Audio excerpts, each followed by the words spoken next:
पूर्व विधायक आदरणीय सुरेश तिवारी जी,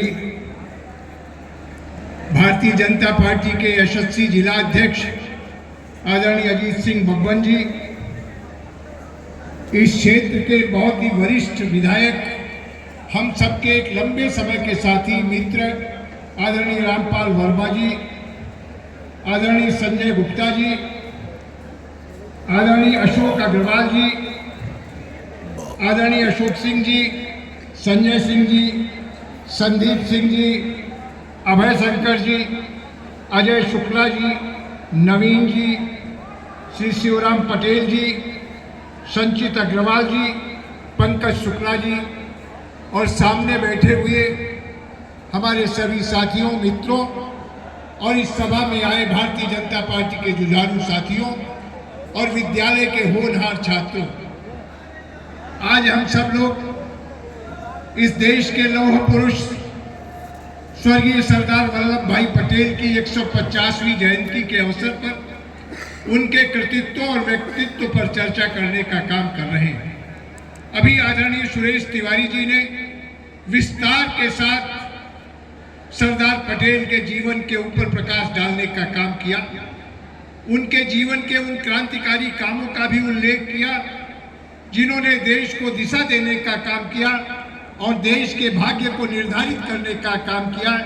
ऐसे कार्यों का भी उन्होंने उल्लेख किया।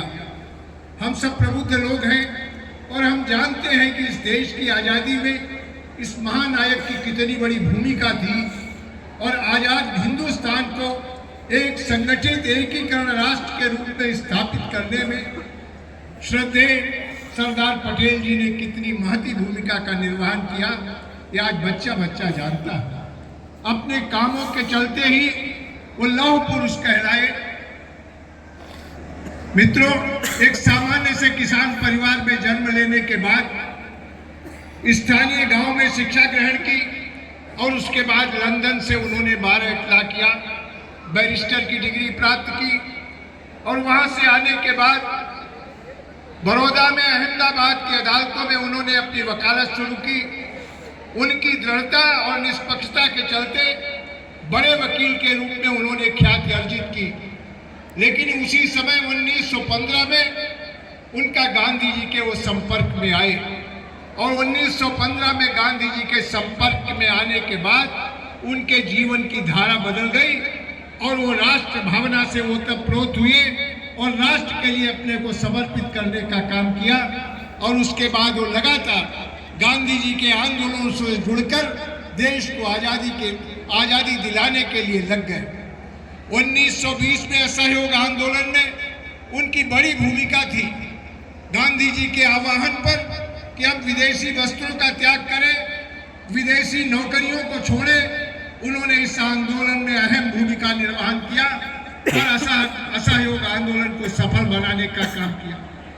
उनके जीवन में आज़ादी आंदोलन के 3 बड़े आंदोलन हुए, असहयोग आंदोलन और 1920 में हुआ।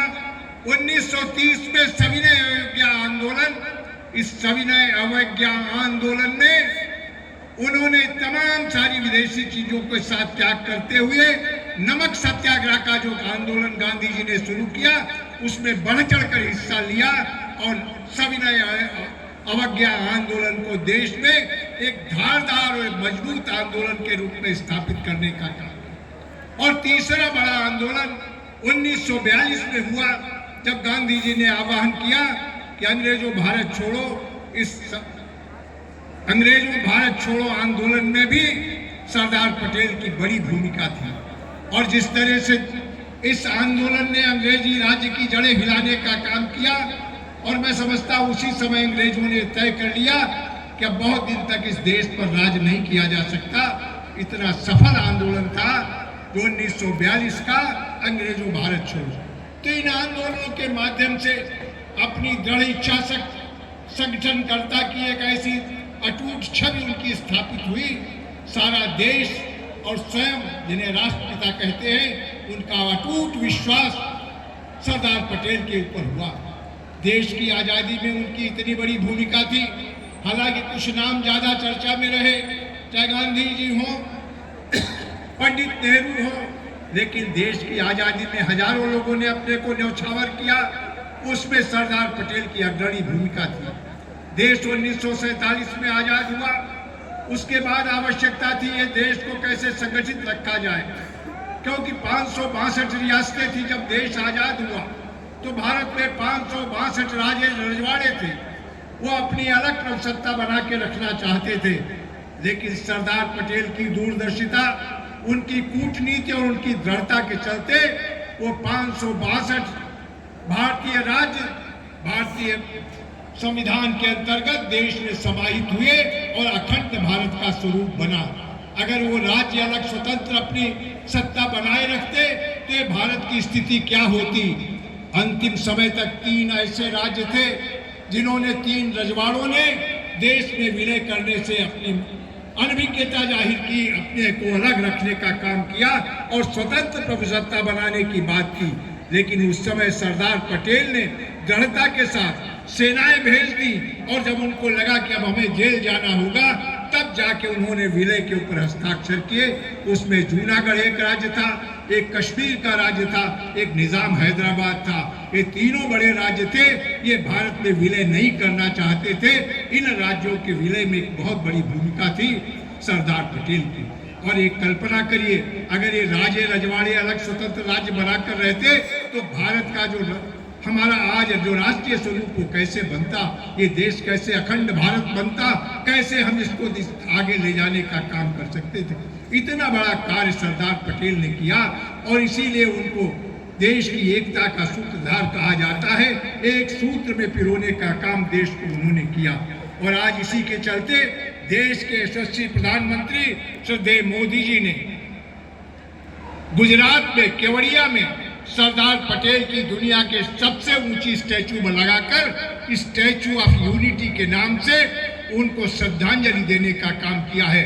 आज दुनिया के तमाम देशों के बड़े बड़े राजनयिक, बड़े बड़े पर्यटक आते हैं और आकर के उस महानायक को प्रणाम करने का काम करते हैं और जो देश की आजादी के बाद देश को एक करने में जिस महानायक की भूमिका थी उसको स्मरण करने का काम करते हैं। इतना ही नहीं, जब देश आजाद हुआ था हमारे पास कोई प्रशासनिक ढांचा नहीं था।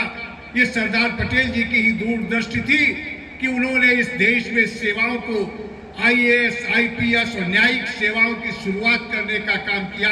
उन्होंने कहा कोई देश तभी आगे बढ़ सकता है, तभी विकास के रास्ते पर जा सकता है जब प्रशासनिक मशीन मजबूत हो, सुदृढ़ प्रशासनिक व्यवस्था हो। और इसके चलते उन्होंने इन राष्ट्रीय सेवाओं को स्थापित किया और जिनके चलते हमारी कार्यपालिका आगे बढ़ी और कार्यपालिका ने मजबूती के साथ देश को आगे बढ़ाने का काम किया। ये निर्णय भी उन्हीं का था। इस आजादी के बाद बहुत दिन तक हमारे बीच नहीं रह सके। ये दुर्भाग्य है कि बड़ी कम आयु में हमारे बीच से वो चले गए, लेकिन जितने भी दिन रहे उन्होंने एक एक दिन देश के लिए जिया और देश को मजबूत करने के लिए, देश को आगे बढ़ाने के लिए उनका जीवन समर्पित रहा। ऐसे महानायक को आज हम सब प्रणाम कर रहे हैं। और जो भारतीय जनता पार्टी का नेतृत्व जिसने ये संकल्प लिया है कि सरदार पटेल की 150वीं जयंती इस देश में गांव-गांव घूमकर हम मनाने का काम करेंगे। जन जन को सरदार पटेल के देश की आजादी में और आजाद भारत के निर्माण में उनकी भूमिका और उसमें उनके योगदान को लोगों तक परिचित कराने का काम करेंगे। मेरे बच्चों, मेरे विद्यालय के विद्यार्थियों, आप सबको इसे अच्छी तरह से पढ़ना चाहिए कि सरदार पटेल की देश की आजादी के आंदोलन में कितनी बड़ी भूमिका थी और आजाद भारत के निर्माण में कितनी बड़ी भूमिका थी।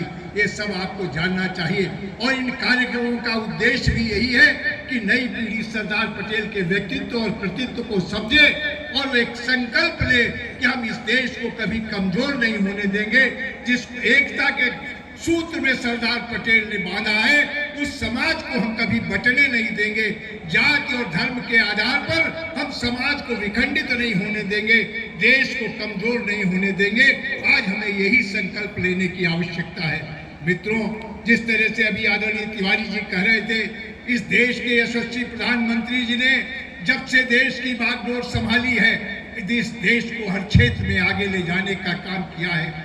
चाहे विकास की दृष्टि से देखा जाए, चाहे सामरिक दृष्टि से देखा जाए, आज हमारी सेनाएं इतनी सशक्त हुई हैं, दुनिया का कोई भी देश हमारी ओर आंख उठा नहीं सकता और हमको कहीं पर भी कमजोर नहीं कर सकता। ये सामरिक दृष्टि से भी देश मजबूत हुआ है। आर्थिक दृष्टि से आज दुनिया की चौथी सबसे बड़ी अर्थव्यवस्था भारत बना है और सबसे तेजी से बढ़ने वाली अर्थव्यवस्था भारत की है। तो हर